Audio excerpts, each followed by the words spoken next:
Hello दोस्तों, तो स्वागत है आपके अपने YouTube channel daily knowledge track में। अगर आप देश दुनिया से रिलेटेड खबरों को गहराई से जानने की इच्छा रखते हैं तो आपने खान सर की वीडियोस को ज़रूर देखा होगा। खान सर बिहार के पटना के बहुत बड़े कोचिंग संस्थान खान जीएस रिसर्च सेंटर के संस्थापक, डायरेक्टर और जीएस के टीचर भी हैं, जो कि अपने पढ़ाने के अंदाज से कुछ ही महीनों में इतना फेमस हो गए कि इनके यूट्यूब चैनल, जो कि इन्होंने पिछले साल ही शुरू किया था, आज इनके लगभग 16 लाख से अधिक सब्सक्राइबर्स हैं।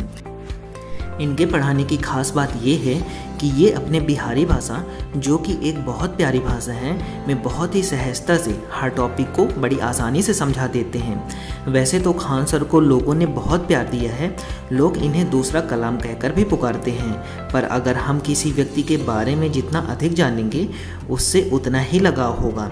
इसलिए मैं चाहता हूँ कि आप खान सर के बारे में ज़्यादा से ज़्यादा जानें और अपना भरपूर प्यार दें। मैं आपको विश्वास दिलाता हूँ कि इस वीडियो को देखने के बाद आपको खान सर के बारे में जानने के लिए कोई दूसरी वीडियो देखने की ज़रूरत नहीं पड़ेगी। तो चलिए शुरू करते हैं।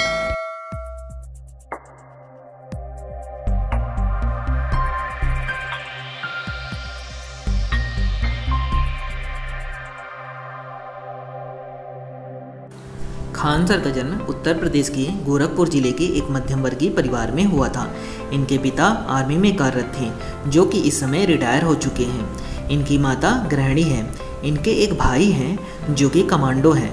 खान सर की हमेशा से इच्छा देश सेवा करने की रही है, इसलिए वो भी भारतीय सेना में शामिल होकर देश की सेवा करना चाहते थे। इन्होंने एनडीए का पेपर भी दिया था, जिसमें वो लिखित परीक्षा में तो पास हो गए थे, पर फिजिकली फिट ना होने के कारण भारतीय सेना में शामिल नहीं हो पाए। एनडीए में सिलेक्शन ना होने के कारण वह बहुत दुखी हुए, पर उनके माता पिता तथा भाई ने उन्हें सहानुभूति देते हुए बोला कि अगर तुम्हारा सिलेक्शन एनडीए में नहीं हुआ तो क्या हुआ, जनता की सेवा भी देश सेवा ही है, अतः तुम जनता की सेवा करो और ज़रूरतमंदों की मदद करो। तब से जनसेवा ही उनका लक्ष्य है। उन्होंने एक अनाथालय भी खोला है, जिसमें वो अनाथ बच्चों को आश्रय देते हैं तथा उन्हें कभी भी माँ बाप की कमी महसूस नहीं होने देते और उन्हें हर तरह की सुविधाएं देने का प्रयास करते हैं। उन्होंने आवारा गायों के लिए गौशाला भी खोल रखी है। अगर बात करें उनके शादी की, तो उनकी सगाई 2 साल पहले ही हो गई थी। इस साल मई में उनकी शादी भी थी, पर कोविड-19 के कारण उन्हें अपनी शादी पोस्टपोन करनी पड़ी। उनकी मंगेतर इस समय BHU यानी बनारस हिंदू यूनिवर्सिटी में डॉक्टर हैं। अगर बात करें इनके एजुकेशन की, तो इन्होंने अपनी प्रारंभिक शिक्षा गोरखपुर से ही पूरी की। वो बचपन से ही पढ़ाई में बड़ी रुचि रखते थे। जब वो 9th में थे तो उन्होंने अलीगढ़ मुस्लिम यूनिवर्सिटी स्कूल के एंट्रेंस एग्ज़ाम की तैयारी की। जब वो 10th में थे तब उन्होंने पॉलिटेक्निक की तैयारी की, और जब वह 12th में थे तब वह AIEEE की तैयारी कर रहे थे। पर जिस दिन उनका AIEEE का एग्ज़ाम था, उस दिन वो सुबह उठ नहीं पाए और सोते ही रह गए, क्योंकि वह रात भर एग्ज़ाम की तैयारी कर रहे थे। पर बोलते हैं ना कि जो भी होता है अच्छे के लिए होता है। सोचिए, अगर खान सर उस दिन उठकर एग्ज़ाम दे दिए होते तो वो किसी IIT इंस्टीट्यूट में पढ़कर किसी बड़ी कंपनी में काम कर रहे होते, और हम इन जैसे टीचर से पढ़ने से वंचित रह जाते हैं। इस तरह से वो हर तरह के एग्ज़ाम की प्रिपरेशन करके ज्ञानार्जन करते रहे। उन्होंने अपना ग्रेजुएशन इलाहाबाद यूनिवर्सिटी से किया, जो कि BSc फिजिक्स केमिस्ट्री ऑनर्स से था। ये अपना ग्रेजुएशन करते हुए 3 बार जेल भी जा चुके हैं। जब वो कॉलेज में थे तब वो स्टूडेंट यूनियन के सदस्य थे और स्टूडेंट के हित में लड़ते हुए 3 बार जेल भी गए हैं। अपना ग्रेजुएशन कंप्लीट करने के बाद उन्होंने PhD भी किया। साथ ही ये एक मानचित्र विशेषज्ञ भी हैं। जब वो छोटे थे तो वो बिहार, जहाँ उनका ननिहाल है, वहाँ अक्सर आया जाया करते थे और वहाँ अच्छा खासा समय बिताते थे, जिससे उन्हें बिहार से भी बहुत लगाव है। वो वहाँ के लोगों से बिहार के महापुरुषों जैसे महान सम्राट चंद्रगुप्त, चाणक्य तथा महान गणितज्ञ आर्यभट्ट के बारे में सुना तथा वहाँ के ऐतिहासिक महत्व के बारे में भी जाना। जब वो बड़े हुए तो उन्हें ज्ञात हुआ कि कैसे राजनीतिक कुरीतियों के कारण हमारा पुराना मगध बिछड़ रहा है और लोग वहाँ ढंग से शिक्षा तक प्राप्त नहीं कर पा रहे हैं और बधुआ मजदूरी कर रहे हैं। तब उन्होंने अपना लक्ष्य बनाया कि मैं बिहार में सस्ती और अच्छी एजुकेशन दूंगा, जिससे लोग आसानी से पढ़ सकें और आगे बढ़ सकें। उनका मानना है कि शिक्षा उस श्रेणी का दूध है, जिसने उसे पिया है वह जरूर दहाड़ा है। इस तरह से वो बिहार में शिक्षा के लक्ष्य को आगे लेकर बढ़ते हुए खान जीएस रिसर्च सेंटर की स्थापना की, जिसमें वो कम फीस पर विभिन्न प्रकार के कॉम्पिटिटिव एग्जाम की तैयारी कराते हैं। इसके साथ ही उन्होंने पटना की सबसे बड़ी लाइब्रेरी की भी स्थापना की।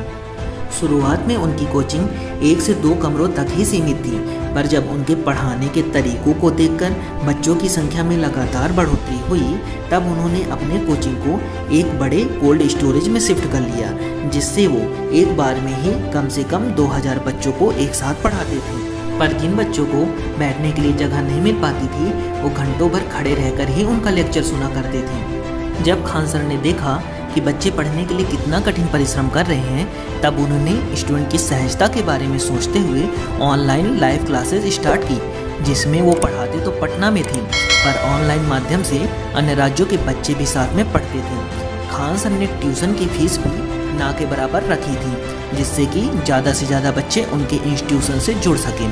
तो इस तरह से बहुत ही कम समय में खान सर के इंस्टीट्यूशन से हज़ारों बच्चे जुड़ गए। वो अपने इंस्टीट्यूशन में हर त्यौहार को बड़ी धूमधाम से मनाते थे, चाहे वो किसी भी जाति या धर्म का क्यों ना हो।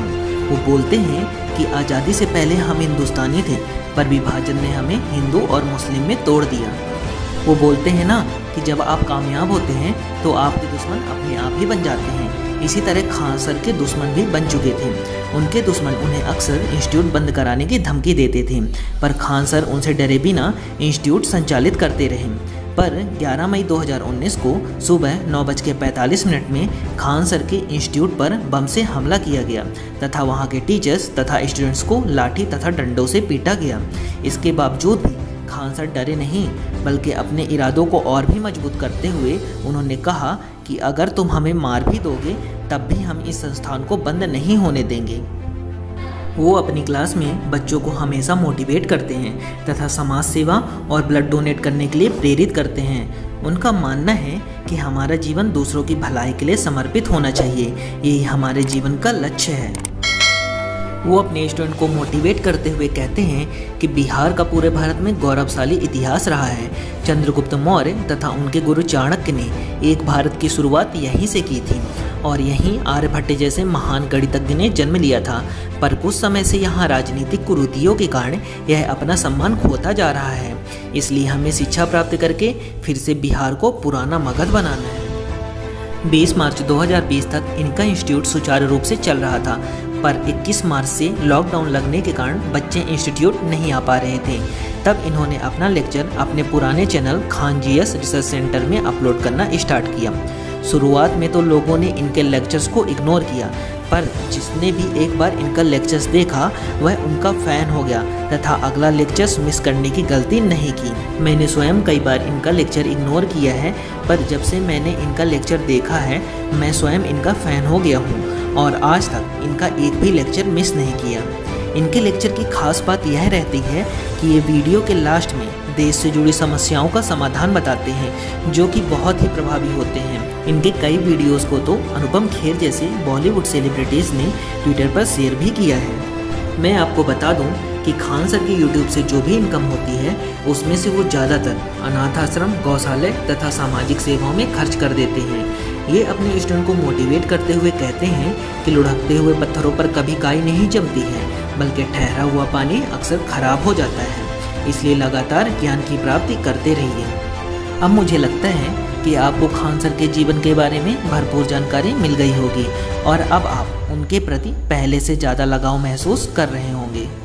तो दोस्तों, कैसी लगी आपको आज की ये वीडियो हमें कमेंट करके ज़रूर बताएं और अगर आपने अभी तक हमारे चैनल को सब्सक्राइब नहीं किया है तो सब्सक्राइब कर लें और बेल आइकन को प्रेस कर लें, जिससे हमारे अगले वीडियो की नोटिफिकेशन आप तक ज़रूर पहुँचे और आप उसे मिस ना करें। धन्यवाद।